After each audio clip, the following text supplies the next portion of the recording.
Bonjour Anna. Bonjour. Catherine Bolduc-Gagnon est enseignante dans une école primaire anglophone de Whitehorse, la capitale du Yukon. Mais c'est en français qu'elle fait l'appel de ses 23 élèves le matin parce qu'elle est titulaire d'une des 10 classes d'immersion française que compte l'établissement. N'oubliez pas de parler votre plus beau français.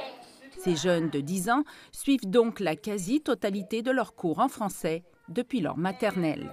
Ces programmes d'immersion française sont offerts dans 3 établissements anglophones du Yukon. Plus de 900 élèves y sont inscrits et ils sont très populaires. Les classes d'immersion en général sont pleines, il y a des listes d'attente pour entrer. Puis c'est valorisé, c'est vraiment valorisé par la communauté, cet acquis-là d'avoir 2 langues. Puis je pense qu'il y a une grande volonté pour les prochaines générations d'être bilingues. Les caractéristiques des personnages...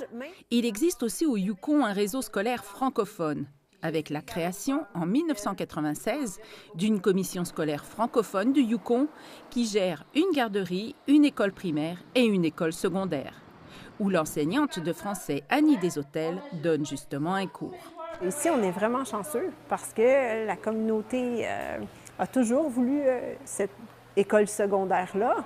Et donc, il y avait une volonté de la communauté que leurs enfants restent au secondaire. Je trouve ça plus simple en français parce que ça a été ma langue maternelle. J'ai grandi dans ce langage-là. On regarde la page. La commission scolaire francophone du Yukon a mené une longue bataille judiciaire contre le gouvernement yukonais pour que ce collège ouvre ses portes il y a 2 ans. Une bataille qui valait la peine parce que le succès du réseau scolaire francophone est indéniable. Là aussi, il y a des listes d'attente.